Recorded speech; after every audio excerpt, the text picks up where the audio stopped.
সংবাদ সবাইকে স্বাগত জানাচ্ছি। আমি ফিরোজ তোহা। শুরুতে সংবাদ শিরোনাম। ডেভিল হান্টে গায়েবী মামলা দেওয়া হচ্ছে জিএম কাদের।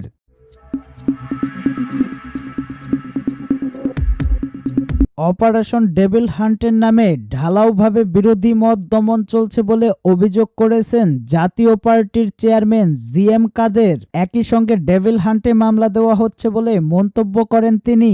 গোলাম মোহাম্মদ কাদের বলেন, জাতীয় পার্টির ওপর জুলুম নির্যাতন চলছে। জাতীয় পার্টির নেতা কর্মীদের বিরুদ্ধে অসংখ্য মামলা দেওয়া হচ্ছে, গ্রেপ্তার করা হচ্ছে ও গ্রেপ্তার হলে তাদের জামিন দেওয়া হচ্ছে না। সভা সমাবেশ ও মিছিলের মতো স্বাভাবিক রাজনৈতিক কর্মসূচি পালনে বাধা দেওয়া হচ্ছে। জাতীয় পার্টির অফিস, নেতাকর্মীদের বাড়ি ও ব্যবসা প্রতিষ্ঠানে হামলা করা হচ্ছে বলে দাবি করেন সাবেক এই মন্ত্রী। তিনি বলেন, এখন নতুন করে আবারও ডেভিল হান্ট কর্মসূচির আওতায় জাতীয় পার্টির নেতাকর্মীদের বিরুদ্ধে মিথ্যা মামলা দেওয়া শুরু হয়েছে।